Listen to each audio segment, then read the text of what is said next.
Ora, muito boa tarde, cá estamos novamente, canal Lab Reativos, conversas sobre saúde mental, Tiago e Nuno.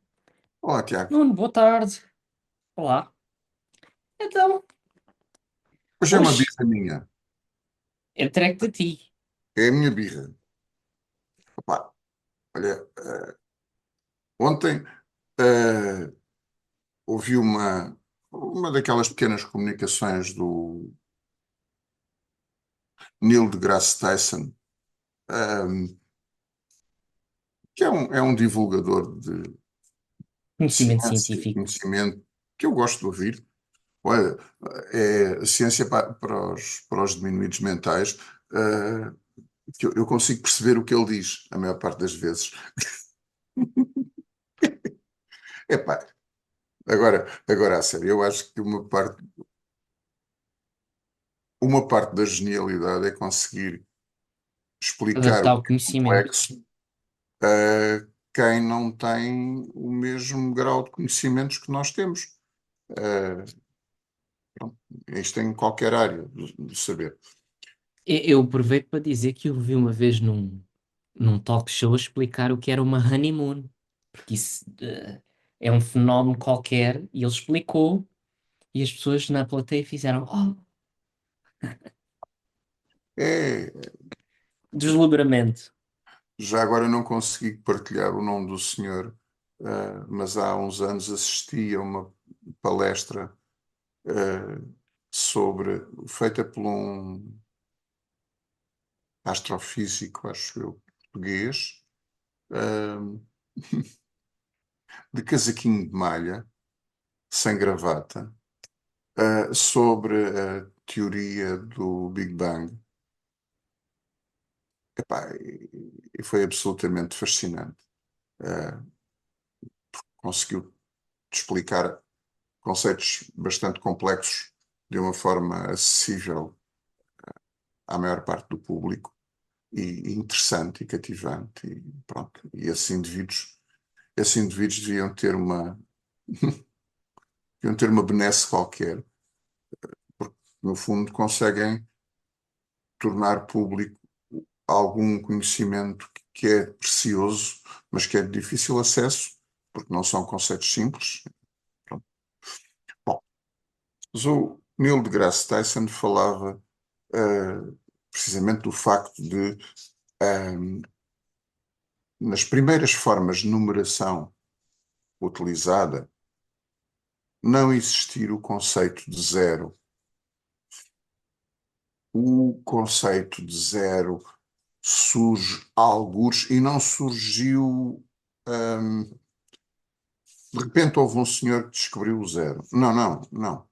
Ahm, vários, como direi, vários desenvolvimentos na álgebra precederam a chegada ao conceito de zero, que é um conceito abstrato. Ah, as crianças pequenas aprendem a contar, clássico contar pelos dedos, contam os objetos, os eventos concretos. Ah, mas essa coisa do zero, a inexistência de evento, a inexistência de objeto, é algo que nós, em crianças, não conseguimos minimamente conceber. Uhum. Ah,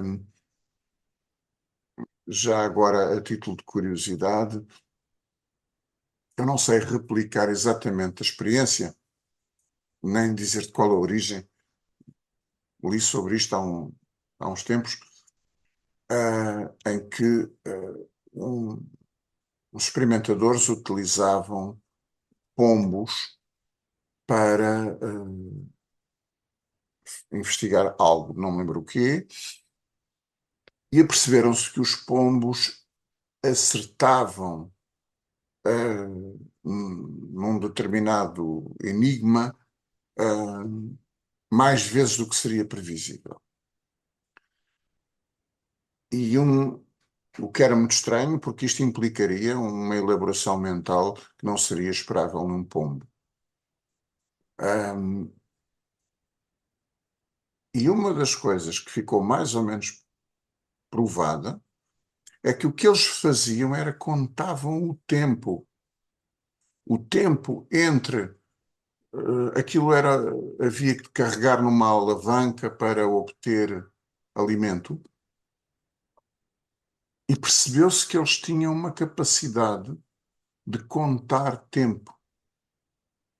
E conforme demorava mais tempo ou menos tempo, eles obtinham uma resposta. E era a isto que eles estavam a responder. Enfim, lembrei-me desta curiosidade, porque esta questão, nós pensamos, contar coisas, isso é óbvio, toda a gente sabe contar. Não, não é toda a gente sabe contar. A maior parte de nós aprendeu a contar. Mas contamos coisas. O problema é quando não há coisas. O que é que se faz? E em termos psíquicos, o zero é é uma entidade que, do meu ponto de vista, é muito, muito relevante, eh, que é quando nós falamos das coisas que não existiram na vida. Não estamos a falar de más coisas, boas coisas, traumáticas, gratificantes. Estamos a falar não existiu, não aconteceu e precisava de ter acontecido. Uh, Já agora uma graçola, um, um psicólogo eminente aí da nossa praça, utilizou não há muito tempo uma frase que eu acho muito interessante, que é: a terapia é o lugar de tudo e de nada. O gajo tem esperto nas cabeças, tem. Hum, é, é mesmo esse sítio onde o tudo, o universal, aquilo que eu sei tudo, está tudo explicado, arranjei solução para tudo, se cruza com o eu não sei nada, eu Uhum. sou impotente, eu não sou capaz, eu não posso. Esse, esse, esse cruzamento na terapia é tão, tão importante, porque é um cruzamento que precisa de ser ultrapassado. Muitas vezes os pacientes deprimidos afirmam que não conseguem fazer nada. Ou seja, e em português nós temos esta formulação, gramática nunca foi muito forte, não creio agora que vá passar a ser, ahm, que é: eu sou capaz de zero, como se esta construção tivesse algum sentido. Ser capaz de nada. Ah, é verdade que nós podemos dizer eu não sou capaz de nada, mas eu sou capaz de zero. E efetivamente, o paciente deprimido, não sendo capaz de tudo, porque já percebeu que não é capaz de tudo, sente que é capaz de zero, não é capaz de nada. Ah,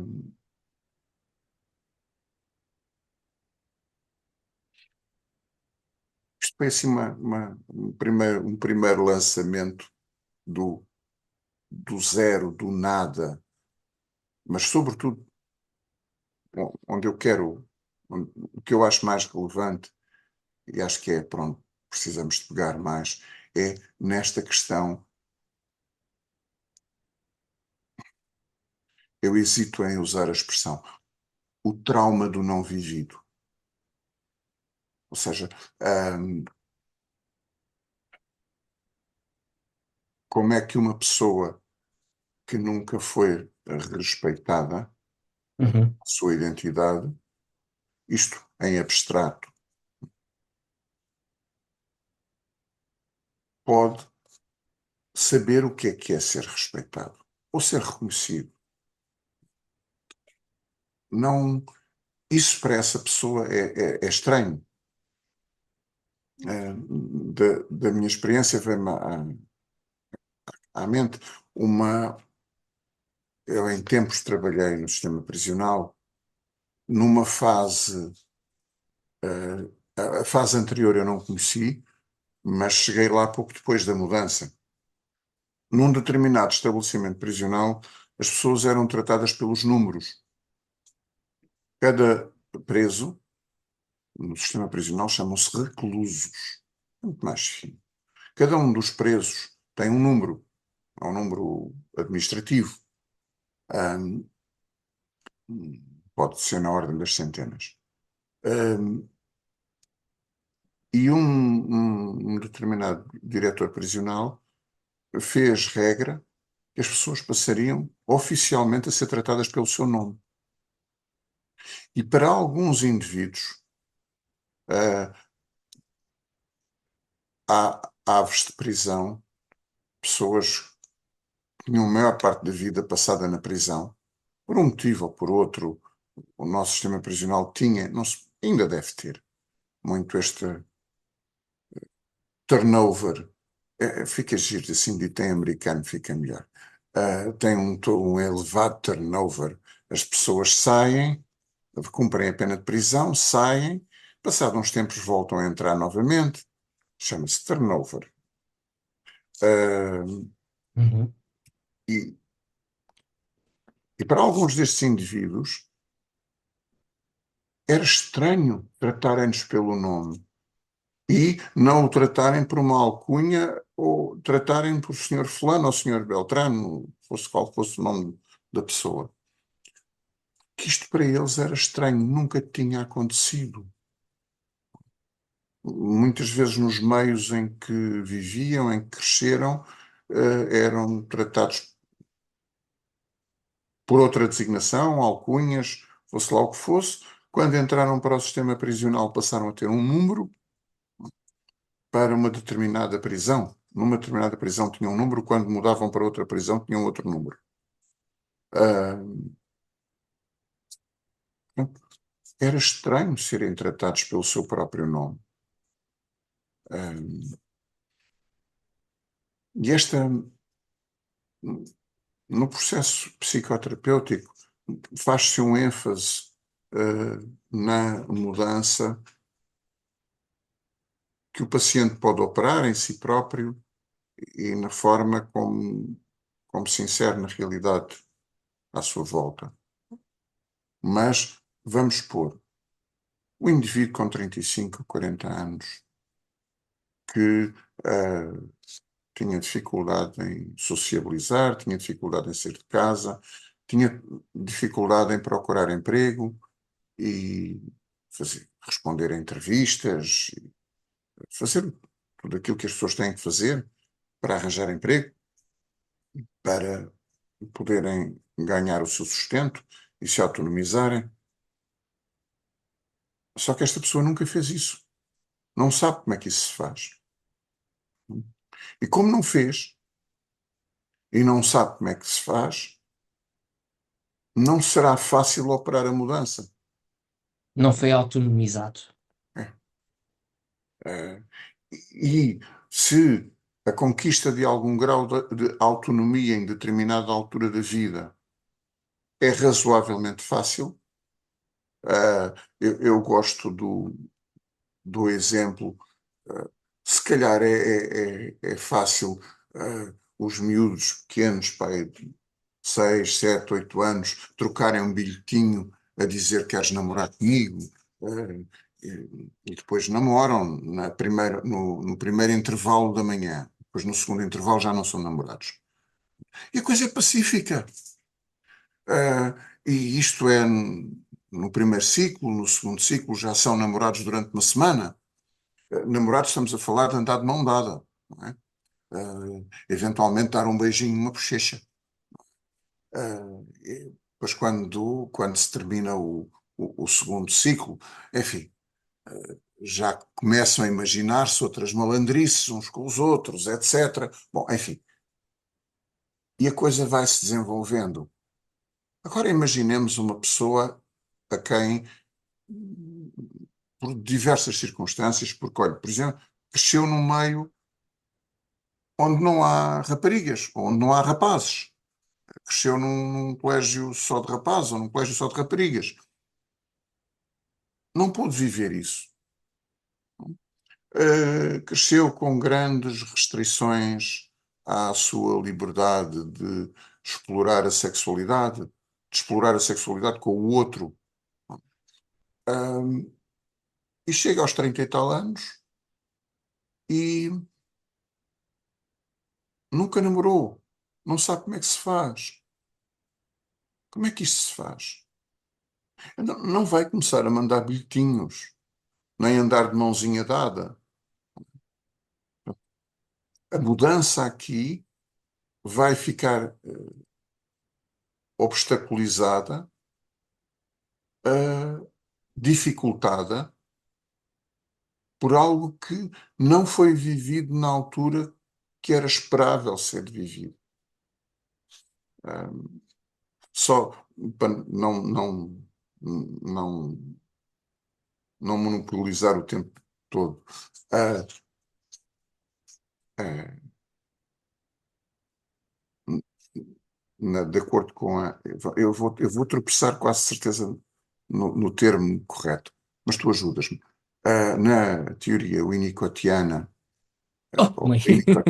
Hum? Ai, mãe. Essa também foi boa. Ahm, Suficientemente boa. Essa, o Winnicott enunciou a ideia ou o conceito de dependência absoluta e dependência relativa. Não é? Uhum. São esses os termos, não é? É. E E rumo à independência. Hum? E o rumo à independência. Exatamente. É engraçado que ele fala da ideia de dependência relativa. Ele nunca fala de independência. Porque, Exato. efetivamente, nós vivemos em estados de dependência barra independência relativa. Certo. E, efetivamente, no início da vida, vivemos num estado de dependência absoluta. Sem a ajuda de terceiros, morreríamos. Inevitavelmente. Incontornavelmente.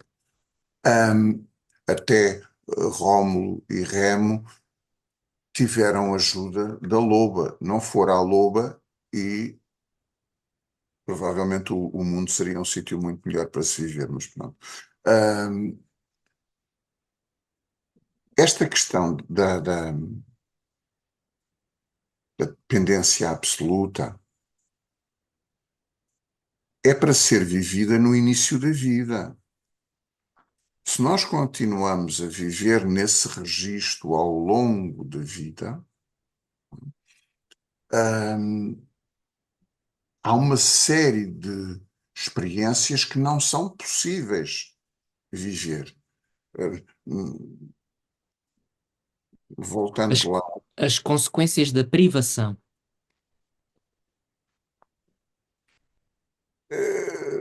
Sim, sim, sobretudo, embora eu acho que se sai da dependência absoluta também pela via epistemofílica, quando se, pela curiosidade, em busca do saber, a criança pequena não tem uma necessidade para a sobrevivência de investigar o meio, mas descobre recursos pelo simples facto de investigar o meio, por curiosidade, pelo prazer de conhecer. Uh, mas isto a propósito de o que não é vivido fica a fazer-nos falta. Faltam-nos blocos para construirmos o castelo, ou passa publicidade. Faltam-nos algumas peças do Lego e sem elas não conseguimos construir a nave. Isto foi o que me ocorreu a propósito do, do zero.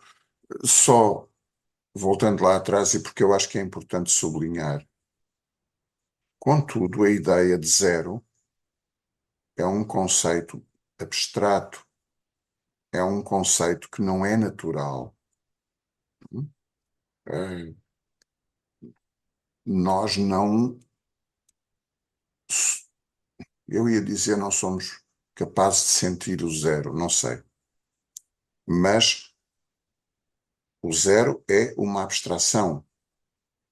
O não vivido é uma abstração, que eu acho que é muito importante que a tenhamos presente no processo psicoterapêutico. Porque senão estamos a falar ao paciente, ou estamos à espera que o paciente nos fale de algo que deveria vir de um sítio onde não está uma experiência, não está uma vivência.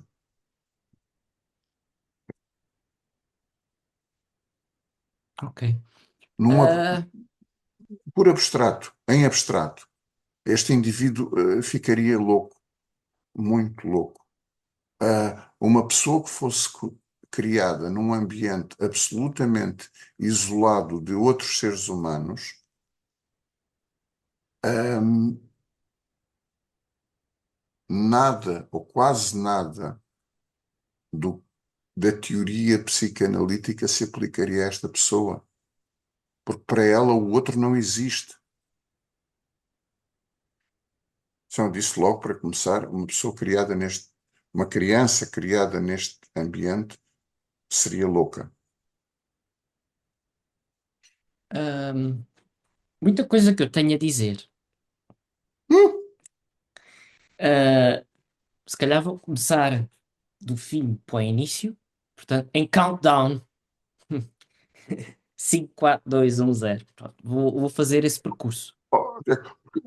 por acaso, o Neil deGrasse Tyson falou disso, que é do conceito de números naturais, depois números negativos, que é a falta de algo, Aham. e abstratamente, ali no meio estaria o zero. Sim. Ah, esta ideia do o zero como conceito abstrato faz muito sentido e ao falar-se de conceito abstrato, há um conceito teve que ser criado para fazer frente a algo. E nós aí há uns episódios falávamos da sede de sentido que a mente tem. Portanto, a mente procura sempre uma saída pelo sentido. Nem sempre tem esta capacidade, e quando não tem essa capacidade, o indivíduo enlouquece, em termos mais radicais. Uh, falaste que o que não é vivido fica a fazer falta. A primeira questão que emerge aí é como é que é vivida essa ausência? Como é que é vivido esse zero? Porque eu acho que esse zero denota muito, se calhar, a ausência da experiência necessária. E não sei até que ponto concreta. Ou seja, Uhum, a mãe estar lá, o seio ter alimentado. Pronto, que eu quando digo o seio é porque ao início a mãe não é a mãe, como tu já tens dito aqui muitas vezes. Aparece este objeto parcial, o seio. O seio é tudo. É engraçado, estou numa de comentar as coisas em cascata, porque ao falarmos de dependência absoluta e dependência relativa, e nós temos aqui um afeto muito carinhoso em relação à temporalidade, e um dia temos que expandir esta ideia, é que, de facto, na dependência absoluta, e nós tivemos esse progresso em termos de conhecimento científico, a nível da temporalidade, porque o tempo era absoluto em Newton, e tornou-se relativo com Einstein. Portanto, há um progresso do absoluto para o relativo. A mesma coisa a nível da dependência. A dependência tem de ser absoluta ao início, mas tem de ser relativa depois. Portanto, acho que há aqui uma ideia muito íntima entre aquilo que nós conseguimos conceber. Uhum. E isto está ligado muito ao que nós temos em termos mesmo de amadurecimento. Pronto, eu acho que há muito aqui a desenvolver com esta. A pensar. Ah, várias vezes me veio uma história, não sei se isto pode ser considerado uma martelada, confesso que a minha professa ignorância. ahm, é uma história muito conhecida, é a história do Tarzan. Vem-me muito à mente essa personagem. A personagem que tem uma intimidade ah, do zero humano, porque ele teve uma experiência com, acho que foi com chimpanzés, São macacos. pronto, macacos. Portanto, não houve uma ausência de experiência completa, houve um zero humano. Um Não, zero, também não. também não? Não, não. Ele foi parido já em África. Atenção, o Edgar Rice Burroughs era inglês e a África era assim um género de um país, não é? Para os ingleses. Aham. Algures em África, ele foi parido e foi criado pelos pais até ao dia em que eles são assaltados.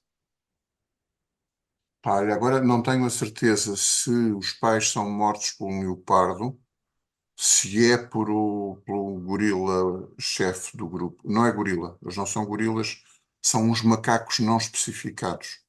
Ok. Hum, Pronto, não houve um.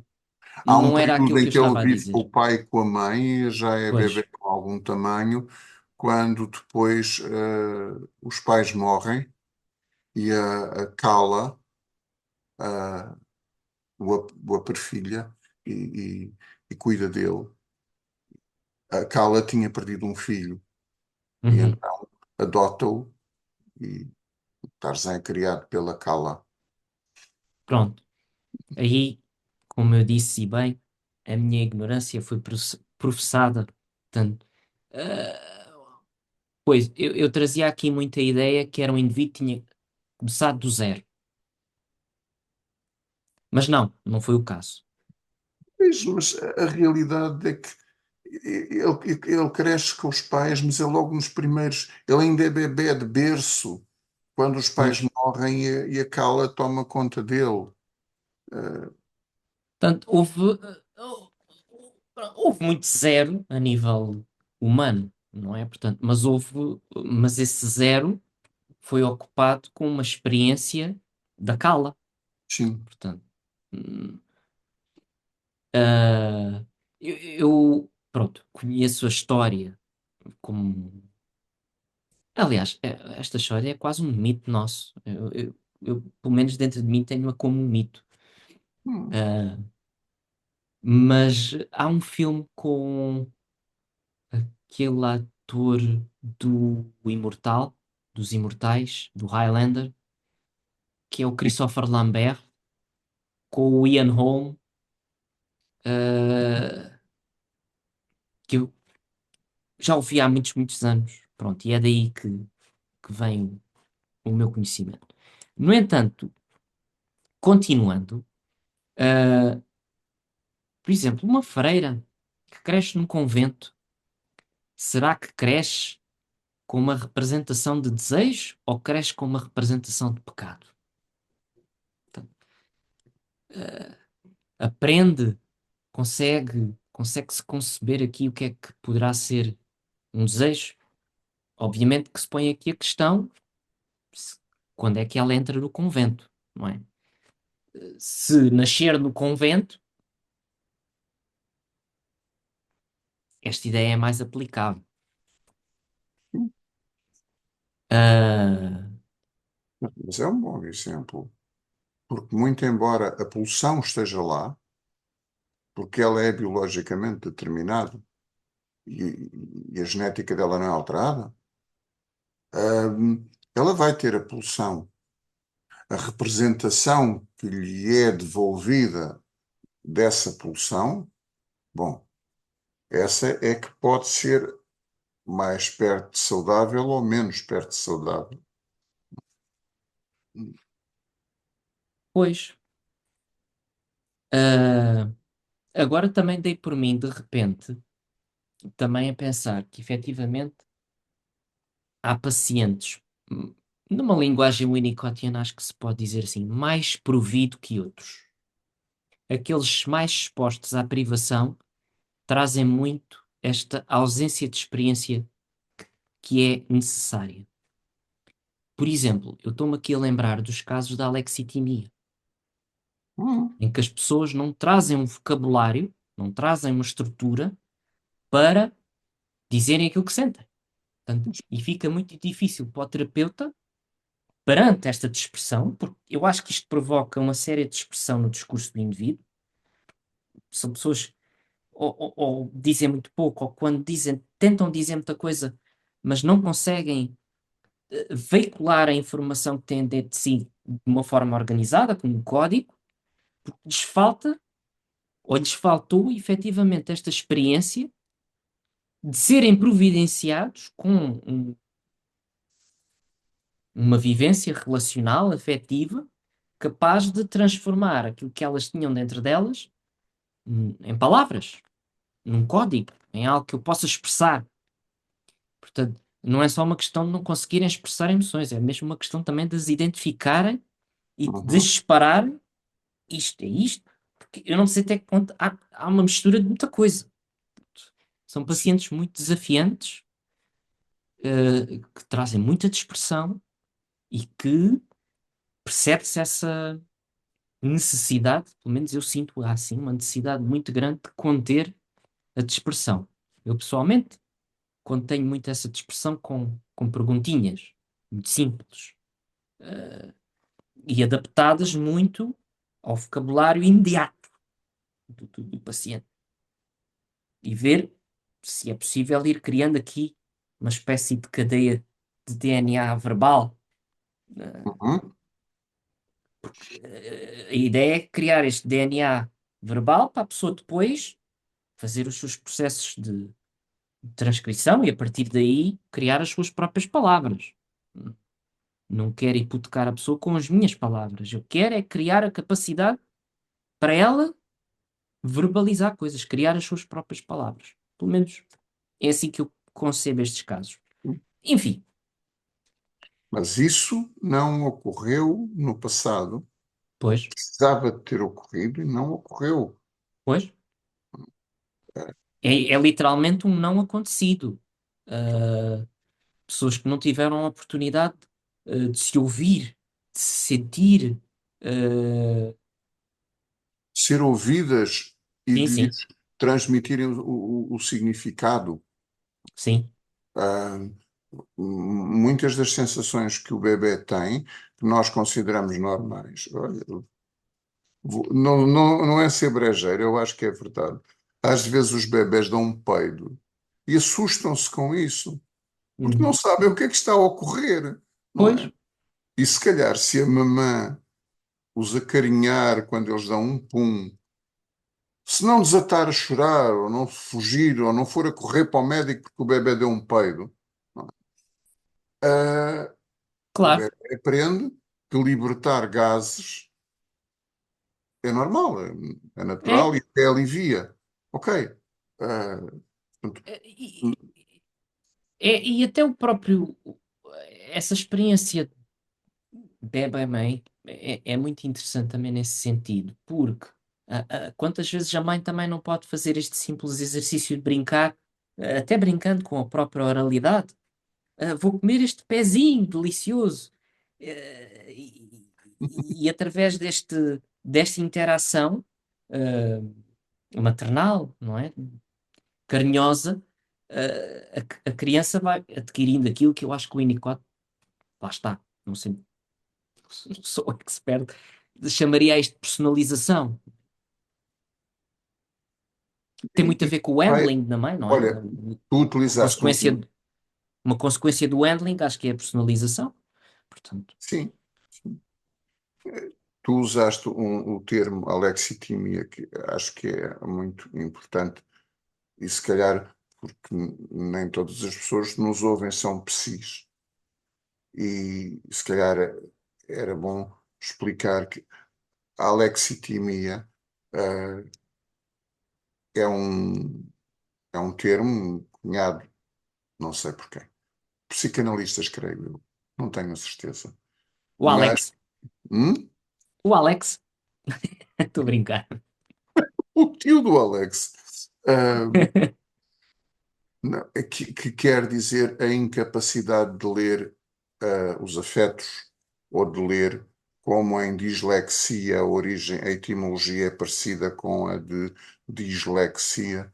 A alexitimia é a incapacidade de ler o timos, o, o humor, e que passa muito por a mãe na relação com o bebê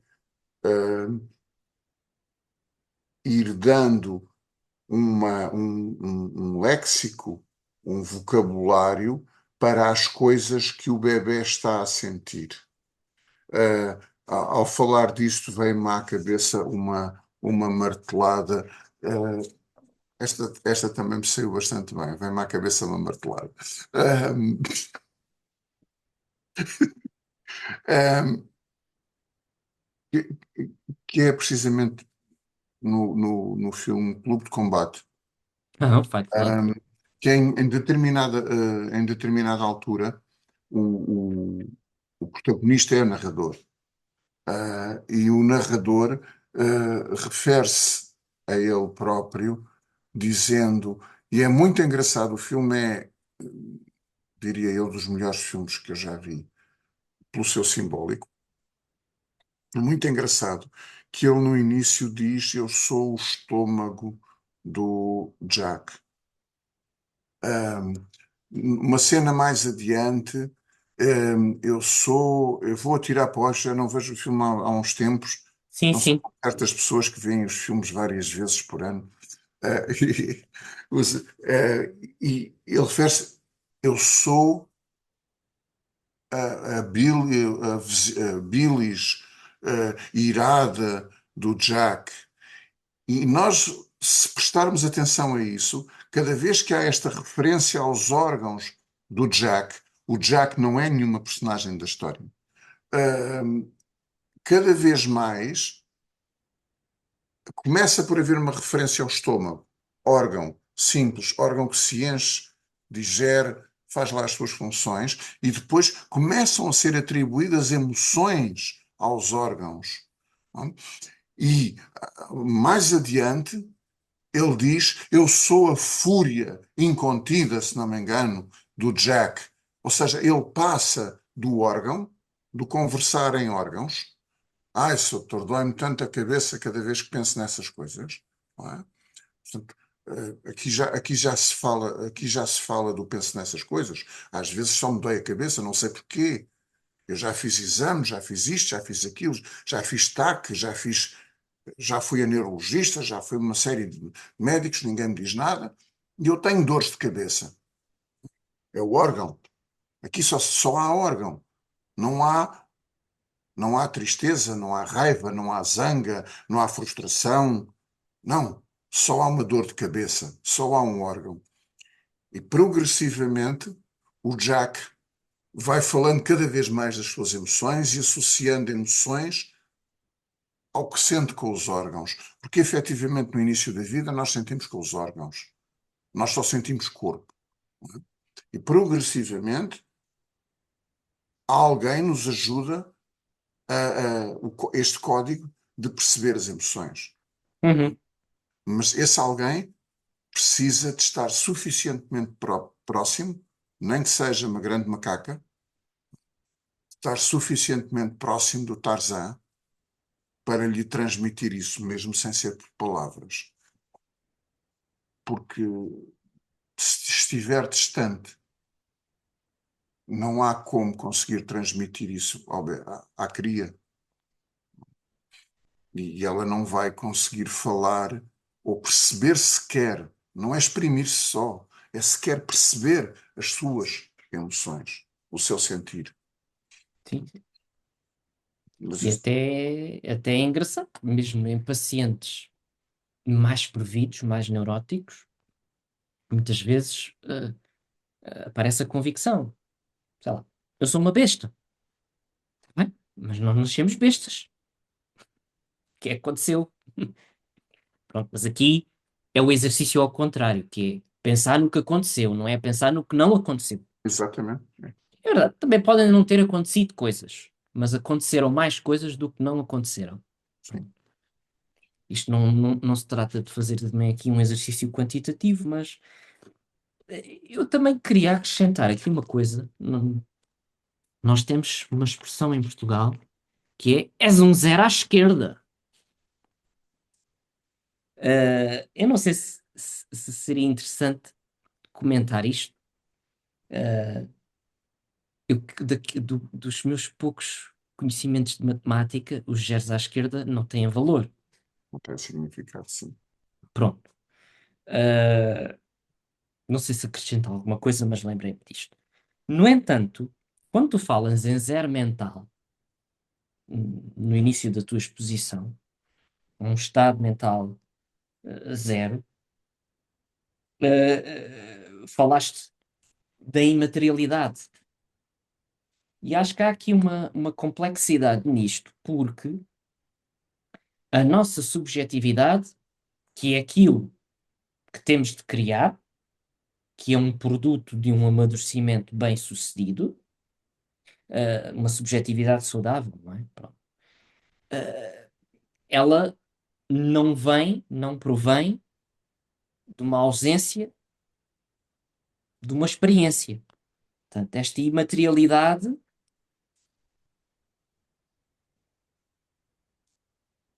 que é, no fundo, a nossa subjetividade é imaterial, o subjetivo é imaterial, é curioso pensar isto com a questão do zero mental.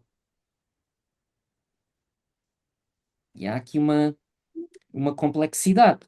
Obviamente que esta imaterialidade também vem de uma certa materialidade, ou seja, aquela experiência concreta da mãe é material, é de toque,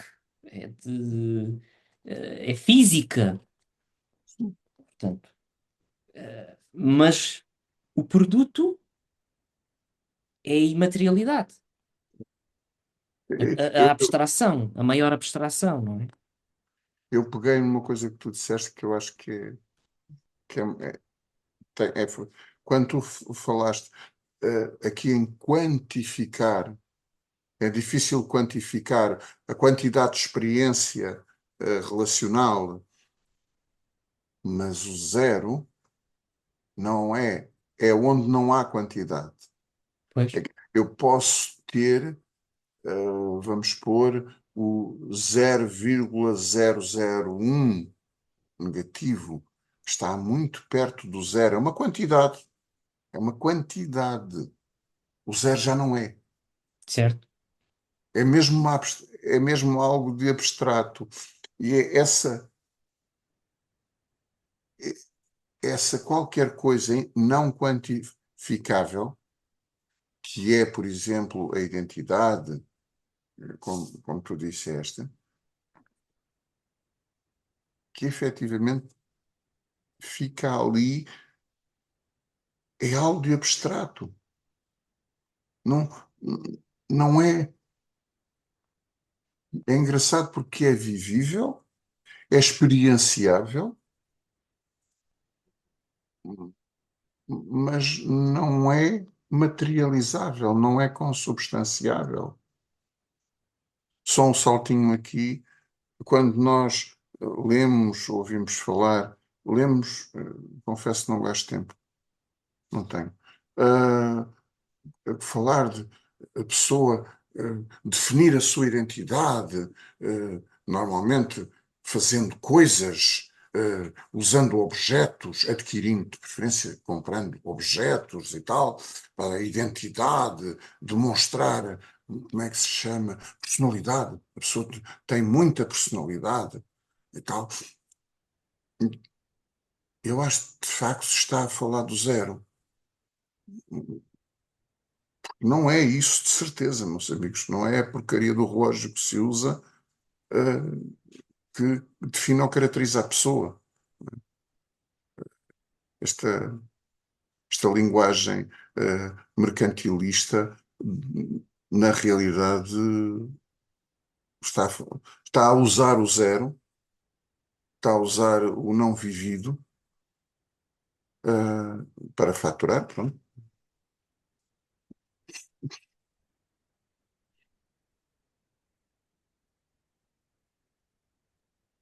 Sim. É, eu terminaria a dizer que acho que há muito para dizer deste percurso, ahm, que começa na omnipotência e que, É favoravelmente, como dizia o outro, pá, no tudo. eh, termina na impotência. Portanto, as coisas. Existe aqui muito esta omnipotência e impotência. Tudo e nada. E na realidade são abstrações. Sim, Nós existimos entre uma coisa e a outra, exato. mas vivemos, se calhar, com o medo do nada, o medo do zero, ah, um sonhozinho quase delirante do tudo, da omnipotência, e andamos aqui aos saltinhos de uma ponta da reta para a outra ponta da reta, já agora usando a analogia da geometria. Uma reta não tem princípio nem fim. Uhum. Portanto, andamos aos saltos entre estes dois pontos da reta, sem de facto caminharmos ao longo da reta que é a nossa vida e assumirmos o nosso poder, a nossa potência. Pois, é, aquilo que eu acho que eu estaria a tentar dizer com esta questão da imaterialidade e o zero é que efetivamente há esse zero que tu falas, da abstração, do não acontecer, mas também se calhar um zero que é um equilíbrio, o equilíbrio imaterial da nossa subjetividade, Uhum. por exemplo, qualquer coisa assim. Sim, sim. Mas isto, lidar com abstrações é complicado. Sabes, eu acho que é um dos segredos do sucesso do ensino da matemática em Portugal, é não se perceber que a capacidade de pensamento abstrato só se desenvolve eh, perto do início da puberdade, porque não há maturidade neuronal para o Uhum. fazer antes, e então tenta-se ensinar conceitos matemáticos abstratos às crianças e elas falham. Falham porque não têm o órgão com que não têm estruturas neuronais ainda capazes de o fazer. E quando começarem a tê-la, já perderam o comboio há muito tempo e testam matemática. E vão ficar para o resto da vida a testar a matemática. E a maior parte dos portugueses sabe muito pouco de matemática, testa matemática, foge da matemática. Pronto, e as consequências disso depois fica para outra altura, mas percebemos que o domínio de conceitos abstratos não é acessível às crianças mesmo em fases iniciais da vida. Pronto. Portanto, um dia eles vão perceber, um dia eles vão ter sequer estruturas neuronais para perceber. No início da vida não têm. Sim. Muito bem, é. É um tema muito complexo, mas muito interessante. Martelada, já deste uma, o Fight Club. Não queria deixar de fora o Tarzan, que foi. Eu confesso, tentei ler no original o Edgar Rice Burroughs. Achei-o terrivelmente chato porque ele é muitíssimo descritivo. Conheço a história através de uma banda desenhada de muito boa qualidade da minha infância. Ainda hoje tenho essa banda desenhada é muito, muito bonita, como já agora o meu pai leu o Edgar Rice Burroughs no original, e segundo ele me contou, a adaptação para a banda desenhada está razoavelmente fidedigna. Eu lembro Uhum, de coisas engraçadíssimas, porque depois aquilo era muito aquele espírito inglês de o fulano, depois a genética de Lord, porque ele era filho do Lord Clayton. Um, e quando ele depois assume, porque se consegue, através da identificação dos cadáveres dos pais, perceber que ele é o herdeiro de Greystock. Então, ele assume lá os direitos dele como senhor de uma fortuna e de umas riquezas enormes e tal, e ele vira exímio. Só uma curiosidade, o Tarzan não sabe falar inglês, porque ele ainda é bebé muito pequeno quando começa a pois. ser tratado pelos grandes macacos, cuidado pelos grandes macacos. Mas ele aprende a ler inglês. E eu acho que aí o Edgar Rice Burroughs não estava muito longe da realidade. Ele aprende a ler inglês nos livros, pois ele não nasce lá. Ele já tinha nascido, os pais deslocavam-se com ele de um sítio para o outro. Acho que era assim. E naufragam e chegam à África. E os pais tinham livros infantis com figuras e letras. E ele aprende a ler inglês e a escrever inglês utilizando esses livros. Aprende o código nos livros, sozinho. Uhum. Pronto, tem essa particularidade. Mas só mais uma curiosidade. O Edgar Rice Burroughs criou todo um léxico para o Tarzan. O nome dele, Tarzan, composto por duas partes. Tarzan é o que tem a pele branca. No meio dos macacos, ele era o único que tinha a pele branca. Pronto, uma curiosidade, mas ele tem há uma série de nomes que no texto são coerentes. Eles usam sempre esses nomes para designar os que são brancos são tar qualquer coisa. O, os, pronto, há uma série deles que eu ainda me lembro dos nomes, mas agora não é aqui o sítio. Mas acho que ler a obra, a minha experiência não foi boa. O Edgar Rice Burroughs é um chato a descrever, descreve tudo e mais alguma coisa. Eh, mas que é uma história muito bonita. É. Muito bem. Marteladas? O Clube de Combate, claro. Sobretudo, eu lembrei-me por causa deste Sim. detalhe. Clube de Combate tem imensos detalhes. Eu não sei se um dia não merecia dedicarmos uma conversa só a ele, porque é um Ah, filme sim. é multifacetado e muito interessante, muito bem feito. Inspirou uma geração. Não só. Não foi só. Não é só interpretativo. Ele em si inspirou uma geração, né? Hum, Contra. Não é contra, mas talvez nesta perspectiva de. Talvez não, que não sei se antissistema, mas. hum. Mas eu acho que o simbólico da história vai muito para além do, Sim. do, do antissistema. Quer dizer, é, eu acho que trata sobretudo, dessa.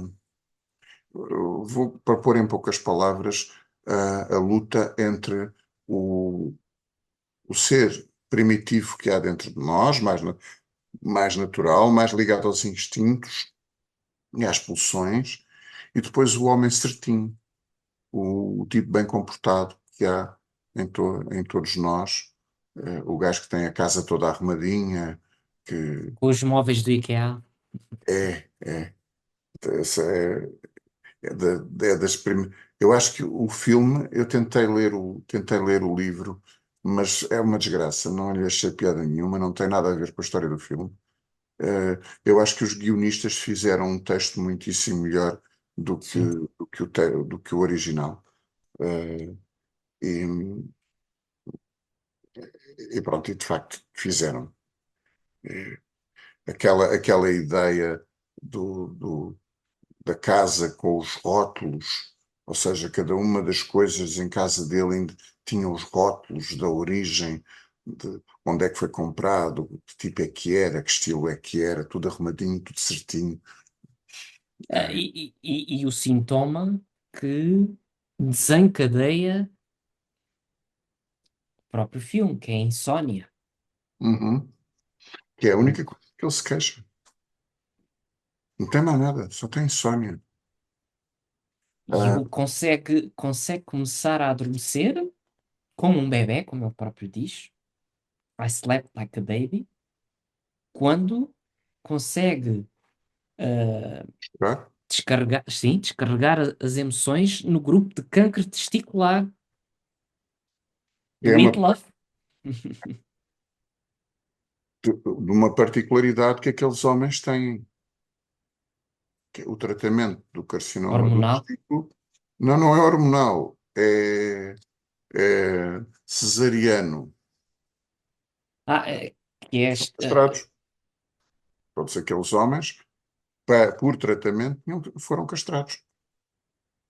E é aí que ele, pela primeira vez, chora e consegue exprimir algumas emoções e dorme pela primeira vez que nem uma criança. Então começa a ir àquelas reuniões sim. regularmente. E claro que depois aparece a impostora, A no Marla caso, Singer. a- Desculpa, mas não é impostora. Ela mesmo lhe diz: tenho mais direito de ir às reuniões dos homens com cancro do testículo do que tu, porque que ao eu não menos tenho. testículos. Mas a Marla, pronto, era muito representativa daquilo que ele próprio, pronto, não funcionava se ela estivesse lá. Ela estava com o mesmo propósito que ele, fazer-se passar para sentir algo. Sabes que eu, quando vi esse filme, achei que nenhuma das personagens existe a não ser ele próprio. Eh, e olha, só para aí a quarta ou quinta vez que vi o filme, é que eu me apercebi que a Marla, no início, a primeira vez que nós vemos a Marla, ela é tudo menos feminina. Eh, ela é esquálida, olheirenta, desagradável, e ao longo do filme ela vai ficando mais feminina, mais bonita, mais atraente, e no final ela é uma mulher bonita. A Helena Bonham Carter e há de ser sempre uma mulher muito bonita. Não é? Ah, pronto. E isto é engraçado. Eu acho que aos olhos daquele homem, no início, não há mulheres bonitas, não há sequer mulheres. Quer dizer, Uhum. só progressivamente, à medida que ele vai maturando, em que os dois homens vão, vão coalescendo, e ele vai crescendo como homem, é que ele começa a ser capaz de ver a mulher. Enfim, essa foi a minha leitura Sim, desse, desse filme fantástico. sim, sim, acho que sim. Bem, eu tenho duas marteladas. Ah, o primeiro exemplo é o Matrix. Portanto, temos a personagem do Thomas Anderson que vive dentro de uma simulação,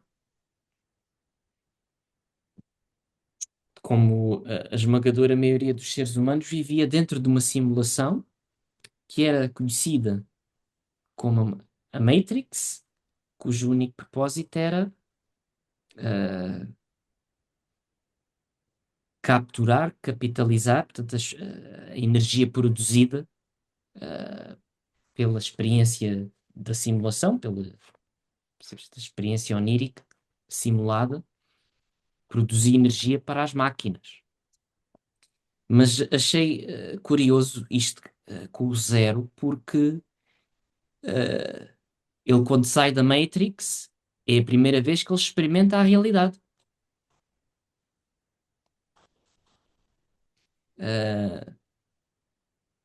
O que é que se passa com os meus olhos? Porque é que eles me doem? Nunca os usaste. Ah, achei interessante nesse sentido, que é um filme que obviamente que Para, tem... até à altura em que ele sai da Matrix, ele não conhece outra realidade senão a Matrix. Sim, Portanto, é da mesma forma que o paciente, que enquanto não experimenta o que não foi vivido, não sabe sequer que ele existe. Portanto, nem sequer sente a falta dele. pois. Isso é uma das coisas que leva a personagem do Cypher a dizer ignorance is bliss. Portanto, e quer voltar para a Matrix e prefere ser um objeto do sistema. Eu não quero saber que esta realidade crua e dura existe. Eu quero voltar para a simulação. Para a simulação estava bem. Ou seja, pronto, pô, para a posição, Passiva. digamos bem. Sim, mas Hum, ia dizer mais materna, não é? Mais. não, passiva. Pois, Materna não, infantil. sim. Portanto, tem Isso é por mim, que. faz por mim, age por mim, sente por mim. Sim, que não se depara com o dilema da castração, não é? Com o dilema da dificuldade que a realidade impõe no sujeito. Uhum. Enfim, lembrei-me desse exemplo. Depois, não sei se este vai encaixar muito bem, mas há um filme que é A História Interminável, de 1984, do Roland Emmerich, que é baseado no romance homónimo do Michael Ende, eh, em que somos apresentados ao Bastian, ou Sebastian, ou acho que é Bastian, Bastian, um- uma criança que vive a dura realidade de ter perdido a sua mãe, vive com um pai que trabalha, unido, eh, triste, perdeu a companheira também. sim, e sofre de bullying, e vive muito a realidade nos livros. Passa os seus dias a ler. E então, um dia, a fugir dos bullies e da ameaça, depara-se com uma livraria uh, e um livro que o livreiro o seduz para ler. Dizer, este livro não é para crianças, isto não se pode ler. Ele apresenta-se como adulto, mas eu já li muitos livros de adultos. Pois, mas este livro não é para ti. Claro que isto é de propósito, uh, porque ele leva um livro que tem, por assim dizer, capacidades mágicas, é um mundo em si próprio, em que ele começa a ler no sótão daquela escola. É um movimento engraçado, não é? Portanto, ele próprio vai para o sótão, Otto, desarrumar a casa, o que é que estará aqui, escondido, e começa a entrar no romance, e aí, pronto, é a narrativa dentro da narrativa, onde somos apresentados a um mundo da fantasia, em que existe uma ameaça que é o nada. O nada ameaça destruir tudo. E depois, através das peripécias, da personagem principal do livro, que o Bastian está a ler, que é o Atreio, Uhum. que é o guerreiro escolhido pelo reino para salvar a Terra do Nada. Uh, Descobrimos. Tem cenas muito peculiares em que o Bastian começa a quando ele encontra aquela tartaruga no pântano. Pá, esse filme tem uma cena, para mim, que foi traumática, nunca mais a esqueci. Que é de ver aquele cavalo a sucumbir, a desaparecer, que é extremamente traumático para mim. Pronto, eu a falar dos meus traumas. Mas ele Uh, não morreu, Pois. não desapareceu. Uh, e ele, quando dá o grito de ver aquela tartaruga gigante hedionda, eles ouvem o grito. Não é? Como é que é possível ouvir o A meu grito? tartaruga tinha, eu identifico muitas vezes com essa tartaruga, sabes? Tinha Uma constipação. partícula. Não era uma constipação, era alérgica à juventude. Ah, é isso, era alérgica à Uma vez juventude, não é? chocada quando o Atreio chega ao pé, ela não consegue parar de espirrar para cima do gajo. Pois, Atira ela no ar não, quando não é espirra. constipação. É verdade, é verdade. É É alergia à alergia. juventude. Não era constipação, é verdade. A minha memória Eu a acho que é trair-me. muito simbólico esta alergia ao jovem. Sim. E claro que depois, à medida que o enredo progride, conseguimos perceber que o nada vem ou é materializado pela imaginação que as crianças estão a perder no mundo real, portanto, a capacidade de imaginar, de fantasiar, e que isso está a ter repercussões no mundo da fantasia. E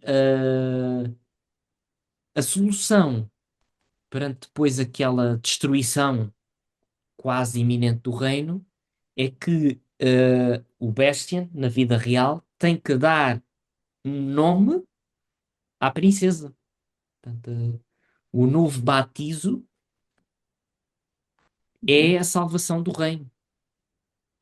E dá o nome da mãe dele.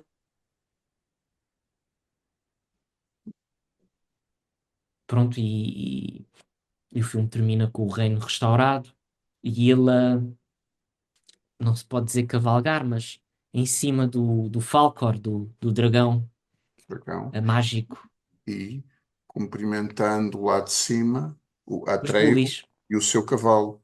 Ah, É não, os verdade, burros vão parar dentro do caixote de lixo. vão, vão. Sim, mas a cumprimentar o Atreio e o seu cavalo. Portanto, o cavalo salvou-se. Isso mesmo. Mas pronto, lembrei-me deste, porque tem muito, acho que é muito, é uma obra muito icónica, apresentar o nada como uma ameaça.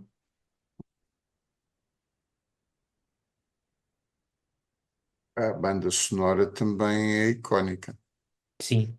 É de Do, uma, do Limal, não é? É assim que se mal- diz? Do Limal. de uma banda que se chamava Kajagoogoo, dos anos 80, muito giros. Uhum, A banda sonora do filme é muito bonita também. sim. Enfim, Encaixa perfeitamente bem na história. e no tema de hoje? Não sei. Acho que lembrei-me destes dois. Excelente ideia. Pronto. Sim, senhor, olha, vamos tudo menos a zeros. Já vamos a dever muito dinheiro à banca. Pois, pois, Passámos para o lado de lá. o zero é uma abstração. É verdade. Muito bem, excelente ideia, excelente tema. E cá estaremos para uma próxima ocasião com um novo tema. Ok. Até lá. Até breve.